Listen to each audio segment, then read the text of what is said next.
Hey guys, welcome back. Episode 6, The Parent Trap. We're back at it. Hope you guys had a great weekend. Enjoyed yourself, relaxed, gave yourself some grace, because it's warranted to each and every one of you parents every single day. I sent out the post on Sunday that said that grace is unmerited favor and mercy. And a lot of people forget it, that instead of giving it to others, they could give it to themselves. So parents, you're all human. You guys all have emotions. It's okay to take a step back, give yourself some grace, give yourself some mercy, and look at the big picture of things. Sometimes it may feel rough, tough, everything is going wrong, but give yourself some grace to reset and start all over again. Like the entire ABA process is going to be trial and error. Same for parenting is going to be trial and error. And so as long as you guys give yourself some grace, take it easy on yourselves, things will definitely go a lot smoother from what I observe of working with parents. So with that, jumping into today's topic, we're strictly just going over ABC data. We're going over antecedent behavior consequences and replacement behaviors. So I know we talked about that last week. In week 1 through 5, right, it's all cumulative. So what we did from 1 through 5 is going to set us up for week 6 here today. And so that ABC data that you guys gathered, I'm going to give you guys some quick ABC strategies, eight antecedent and consequence strategies that you guys can utilize to decrease these negative behaviors, because that's what we're focusing on, is those negative or maladaptive behaviors. And I'll give you, like I said, maybe 4 or 5 antecedents and 4 or 5 consequences. I don't want to stay in it too long. I don't want to be too clinical about it with you guys. So I'm going to use some layman's terms once again to hopefully help you guys understand it a little bit better. And so we're going to jump right into it. I also took ABC data on a party that I went to last weekend. So I know I told you guys in week 1 or week 2 that ABA is a life hack. And so because it's a life hack, it's not only for our kiddos on the spectrum or with comorbidities, but it can also be used in real life events, real world events. I was at a party with, 4 or 5 6-year-olds all day, all night. And I took ABC data on just behavior that I've noticed within the natural environment that nobody knew I was taking ABC data. But I'll show you guys this here after I give you those strategies. But let's jump right into it and get started. So right here, I have some antecedent strategies for you guys. Remember, antecedents are what happens before the behavior, but giving you guys these strategies, it's what you can utilize to either prevent or mitigate the behavior from happening. And so these strategies, like I said, I gave you guys 5 today. I'm gonna keep it simple. That's the plan that I always use when speaking with parents, and outside of the clinical realm or outside of the BCBAs or the RBTs that are watching, I'm going to kind of keep it simple. Yeah, we'll just keep it at that. So the first strategy I have for you guys is priming. A lot of parents forget priming and the effectiveness of it, but priming is just a transitional warning when one activity will end and which one is coming up next, right? So we can say, hey, Jermaine, in 5 minutes, you're going to stop playing that video game and we're going to start our homework. Or, hey, in 10 minutes, I'm going to need you to go outside and take out the trash. So giving our kiddos a warning of just, hey, here's what to come, or here's my expectations for you. Instead of just being like, hey, Jermaine, take out the trash. Jermaine, go clean your room. I kind of break it down to parents as if your boss came into your office and was like, hey, go down the hall and go print out some papers while you're working on your emails. You're going to be like, wait, hold up. Can I finish this first and then I'll do what you're asking me to do? So the same way that we will want our boss or maybe a superior to approach us, we want to give that to our children as well too. And it's just a warning, right? So, hey, in 2 or 3 minutes, I'm going to need this from you. I'm going to need you to stop doing what you're doing, and I need you to do what I'm asking you to do. And so that's how priming works. Just a quick little blurb here on, hey, this is what I expect in this amount of time. The second one is task modification. This one just states that, hey, if we know that our kiddos struggle in a certain area, say it is homework, and they don't like math, and we see the homework today has 50 problems, and we already know that last time he did 50 problems, he broke the pencil and ripped the paper. So now we have that in the back of our mind, so we can think, okay, yesterday didn't work, so today maybe let's try to modify the task. So let me break down the paper in sets of 10. So let's do 10 problems, give him a 2-minute break, 10 more problems, another 2-minute break, rinse and repeat all the way till you finish your 50 problems. So by simply modifying the task, it's not making it, don't feel like you're giving in to what they want, because ultimately they're still finishing the task. You're just making it easier for them to complete it. And so I know a lot of parents are, I want it A, B, and C. I want it exactly this way. It's okay if they do B, C, and A, they still get the job done, right? And so because they still get the job done, it doesn't matter how you present it, as long as the job is being completed. And so if you can break it down by, 25-25 or by 5s, if that's what your child needs at that moment, then that's totally acceptable as long as the task is completed. And so that task modification is another little tip that I tell parents to utilize to kind of mitigate or decrease that negative behavior that could be looming, right? Especially if we're basing it off previous homework assignments. The next one is choices. I guess I'll preface this by saying each household is different. The dynamics in each household is different. Disciplinary action in each household is different. I grew up in a Black household. I know I have Hispanic friends, I have white friends, I have, Hawaiian or Cuban friends, right? And so each family dynamic is different, and everybody disciplines and has expectations of their children when demands are given. But as an antecedent strategy, no matter the household that I go into, I advocate for giving our kiddo choices, right? And so choices are given to those kiddos where they think they have an option, but they're still given that choice, right? So, hey, Edward, in 5 minutes, would you like to start your homework, or would you like to clean your room? So they're both getting done, maybe chores or non-preferred tasks that they have to do for the day, but we're giving them the illusion of control and telling them like, okay, cool, I can choose A or I can choose B. I really don't want to do either, but at least I have 2 options. And so by giving Edward those choices, he's able to, okay, cool, I really don't want to clean my room right now, so I'll pick option A and I'll just do my homework. So giving them that choice instead of saying, hey, go do your homework, or hey, go, clean your room, which may work in some households, but with our kiddos that are on the spectrum, they struggle with transitions. They struggle with completing non-preferred tasks. So if we use these antecedent strategies in a intentional way, then we're able to decrease that behavior, even stop that behavior from even occurring. So simply just giving our kiddos choices. Hey, would you like to do A, B, or C? Give them 3 choices. You can clean your room, you can clean up the dog poop, or you can take out the trash. Instead of just giving them 1, they have 3 to choose from, which still gives you the control, and they're still doing what we're asking of them in that moment. They just have options to choose from. And so that's your choices right there. The next one is Premack principle, and that was a simple first then statement. As I told you, my mom used ABA back in the early 90s when I was a kid. She didn't know it was ABA, but she was using Premack principle throughout the entire time.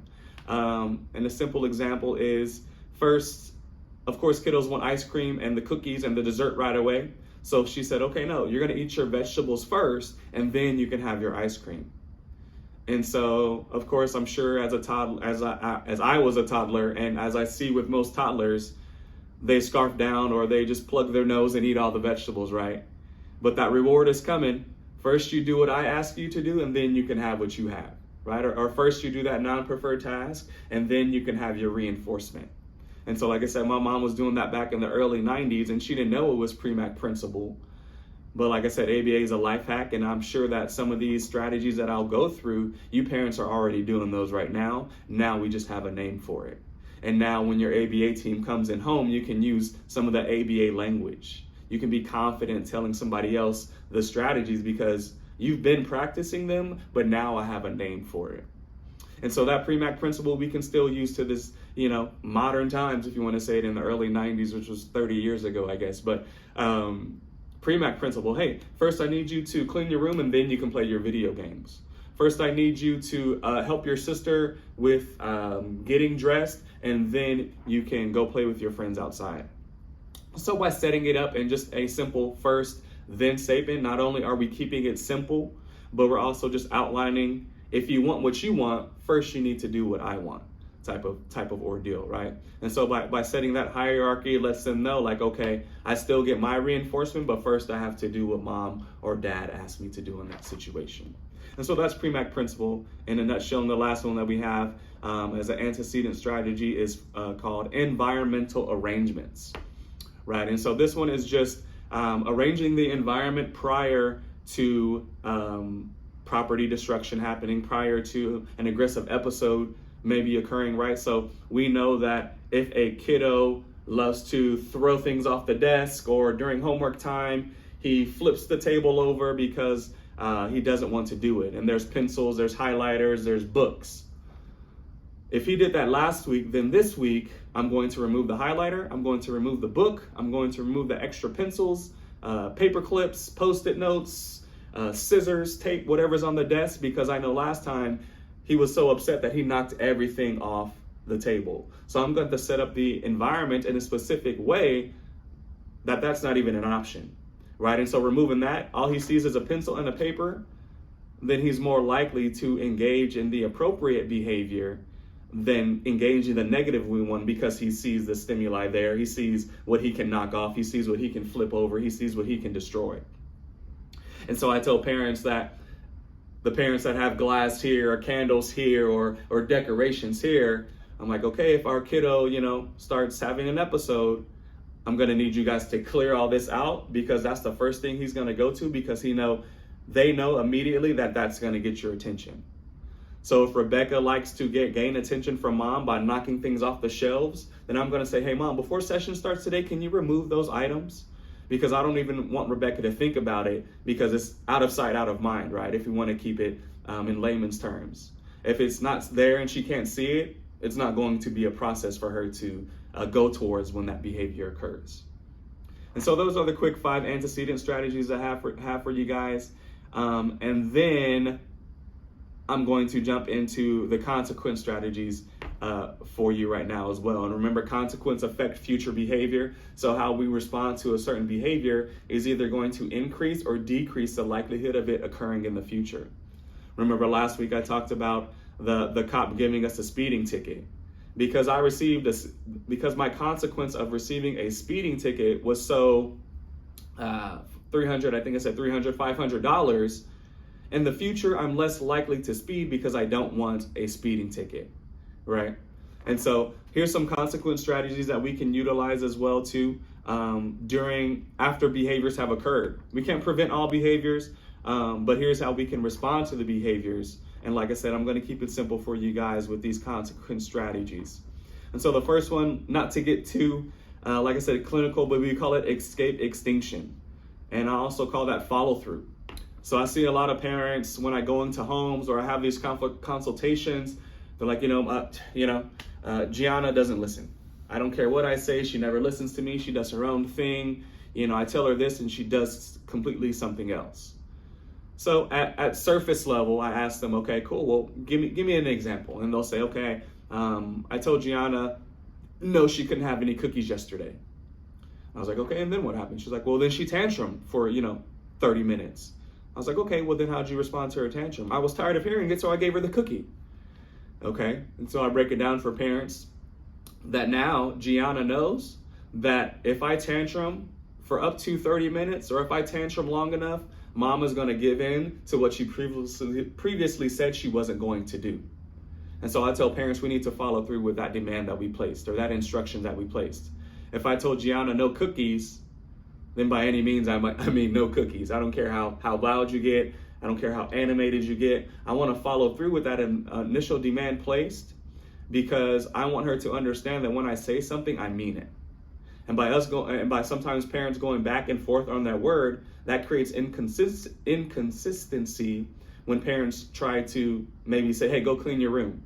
Well, I can just, act like I'm not listening to mom, or I can just avoid her because last week when I asked for a cookie, I tantrumed and she gave it to me. So she doesn't really mean clean my room, right? And so a lot of people sometimes, and a lot of parents, I guess, would think this is very maybe authoritarian on how, or even militant on how is, do this and do this, right? But I tell parents, look at the big picture. You might start off with a cookie. You might start off with saying no to ice cream. It might start off with these things, but think big picture, right? I want to think like, hey, if I see a car coming and my child doesn't, and I tell my child to stop at that moment, I don't want him or her to question why I'm saying it. I expect them to react in the moment and say stop, because I see impending danger, possibly death in this situation, and I want them to stop. And so it starts with the cookies, it starts with the chips, it starts with denying access to these things, because I want the big picture of when I say stop and I see a car coming, they need to stop. I don't want them to think twice about it, because 2 or 3 second lapse in judgment or 2 or 3 second reaction time could be the car hitting them. It could be me having to run into the street hitting both of us. And so it's deeper than just follow through, because it has meanings in college. It has meanings when you're 18 or older and maybe a police officer or somebody gives you an instruction, or maybe your boss or management gives you an instruction. And so follow through is deeper than just, okay, I have to say no and I have to mean what I say, but it's just a cookie. Yeah, it's just a cookie in the moment, but that momentum can ride for ages. It can ride for months. It can ride for weeks. But until we set the ground rules of when I say, no, you can't have this, but you can have something else, or no, you can have this, and follow through with that demand, then that's when it becomes real, or that's when it becomes tangible to the kiddos in that scenario. So that's my favorite one, called follow through. It's so basic that I think a lot of parents look it over, but it has bigger implications as our kiddos get older, as they're going through ABA, as they're going through high school, college, and going to adulthood, right? So follow through, mean what you say when you say it. The second one we're going to work on is attention extinction. And so I know extinction with my BCBAs and RBTs that could be watching it, it's withholding reinforcement from previously reinforced behaviors, right? But for parents, I want to kind of keep it simple, as I always say. So we're going to say we're ignoring the behavior. If the behavior and the function is attention seeking, then we're going to not provide attention to that behavior. So if I have a kiddo that's tantruming on the ground and mom and dad and sister and brother are all watching it, the behavior more than likely is going to be sustained because I have an audience. But if I move to the living room, or if I move to the bedroom, that behavior more than likely will decrease because the attention is not on the person engaging in that behavior. And so I tell parents, hey, go to the other room, go upstairs. If they're doing it for attention and we know that's the function, then we're not going to provide attention. If the kiddo is yelling and screaming because he wants you to come in and tell him to be quiet, or because he wants you to come in and maybe play with him, we're going to put that into it. We're going to put that on extinction. We're going to ignore that behavior until maybe they get a replacement behavior, until we give them more functional ways of communicating themselves instead of engaging in negative behaviors to get our attention. And so we're just simply going to ignore the behavior, put it on extinction, withhold reinforcement from previously reinforced behavior, right? And so that's attention extinction for you guys. The next two are going to be a little bit more hands-on. So the next one is called response blocking. And so that's for our kiddos that might engage in physical aggression.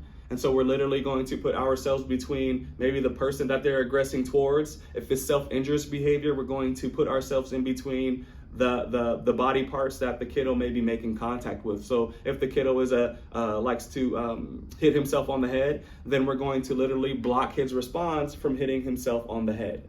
Or if he likes to hit himself on the stomach, or if he likes to headbang, we're going to put our hand between his forehead, her forehead, and the wall.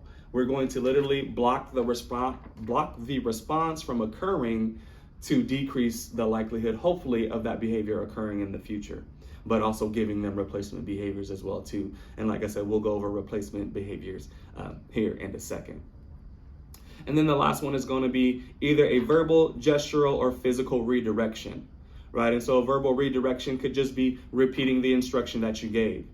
So the kiddo may not be engaging in the behavior that you want, so you say, hey, Edward, didn't I ask you? I asked you to go clean your room. So you're literally redirecting, representing the SD, letting them know that what I said is still in effect and I need you to complete that task. So a simple verbal reminder, redirection of what they need to do. The next one is a gestural. So say you're going through a process and the kiddo's having to clean up all his Legos. And you're like, hey, hey, Cheryl, I need you to clean up all your Legos. And say they're cleaning up their Legos and they try to leave. And you're like, hey, wait. You're gesturing. You still have some that maybe went under the counter or maybe went under the chair. So a simple gesture. You can pair it with a verbal, hey, there's still some more over there. So you're pointing, you're giving that verbal redirection. And then the last one is going to be a physical redirection. So sometimes our kiddos may be a little bit more stubborn, right? Sometimes they might need some extra assistance. So we're going to physically guide them and physically assist them with picking up the Legos. So say if Cheryl was non-compliant, not listening, then I'm going to go hand over hand and I'm going to help her grab each and every Lego and put it in the bucket. Right, so that hand over hand, I'm literally grabbing her hand at the wrist or at the fingertips, whatever it may be, and physically hand over hand, grabbing the item, putting it away, grabbing the item, putting it away. And so that is going to be a strategy that we can use. Of course, we want to fade our presence. We want to fade our physical redirection to maybe a gesture or a verbal, but sometimes we do have to go hand over hand when needed, but that shouldn't definitely not be our go-to in the moment. We want to stay as hands-off as much as we can, especially in ABA and working with our kiddos as well, because we ultimately want to promote independence, right? And so those are the strategies that I kind of reviewed with you guys. That is, like I said, going to be trial and error. That's ABA. That's life. It happens, right? Trial and error. We do something, it doesn't work. We go back to the drawing board, we scratch it off, and we try something again. So these 9 strategies, 5 antecedent and 4 consequent strategies that I gave you guys, I want you guys to look at. I want you guys to implement. I want you guys to do an analysis. Right now you have the ABC is structured so you can analyze how to change behavior. And how you change behavior is going to demonstrate, or how you can change behavior. And whether that behavior you want to increase or decrease it is going to depend on how you set up your antecedents and how you set up your consequences. And so with those 9 strategies, I want you guys to kind of take an in-depth look on what I can maybe plug in here, or try there.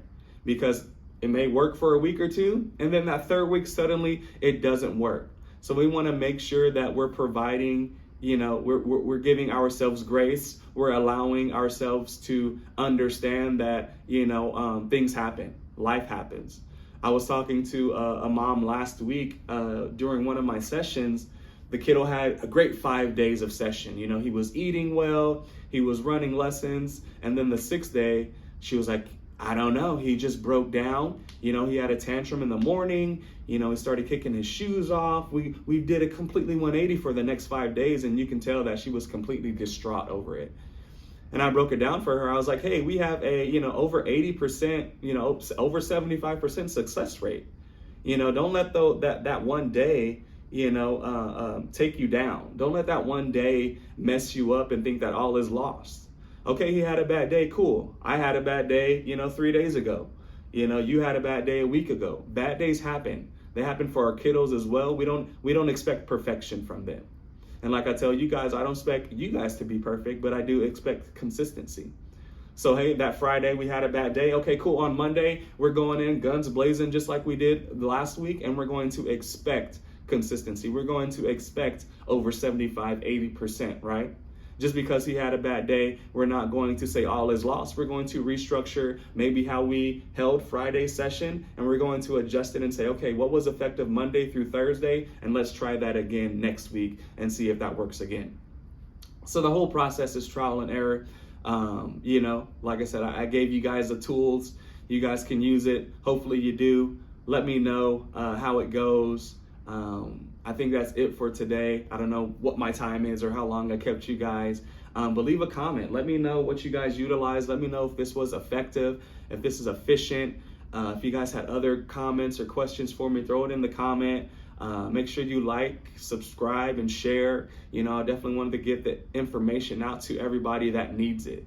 I was talking to a family friend last week, actually at the party, and she let me know that back in when she was in high school, There was no title for these people. There was no name for this stuff. It was just, maybe they were just retarded, or maybe they were the slow kids. And so now that we have a name for these things, or now that I kind of highlighted this through my series, people, grown-ups not on the spectrum, or have children, on the spectrum, are identifying, okay, man, back in the 70s, back in the 80s, back in the 90s, maybe they had autism. Maybe something was going on neurologically that nobody could explain. And so society put a label that we all ran with, but now we have the tools and the understanding to find out knowledge. Now we have the understanding of, okay, this is socially acceptable because now we have services to provide those that might be less fortunate, to provide for those that, maybe have been diagnosed with a lifelong illness. And so that's my rant for today. That's it for this week. Tap in, like, comment, subscribe, share. Let me know what you guys want, what you guys need, what I can work on, what you guys want me to work on or explain a little bit more, and I can do that for you guys. I appreciate it. Have a great rest of your day. Every Wednesday, we got a drop. So turn your notifications on, all that jazz, and have a great one. See ya. I got a little bonus clip for you guys. So if you want, I'm going to leave my ABC data sheet that I took this weekend. I mentioned it earlier on in the episode, but forgot about it. So here it is for you guys. It's going to be, I'm going to be tracking negative behaviors on it. I'm going to be tracking replacement behaviors, and I'm also going to be tracking how replacement behaviors turn the behavior into a positive one. So that might be really confusing, but it'll make sense on the next few slides. I'll probably talk through it on that next slide as well too, but you guys will see a visual there that'll kind of help you outline your ABC data sheets, what it should look like or what you expect it to look like, and how we can kind of analyze it as well too. So I'll clip that up for you guys. I'll put it here in this bonus clip for you. Enjoy.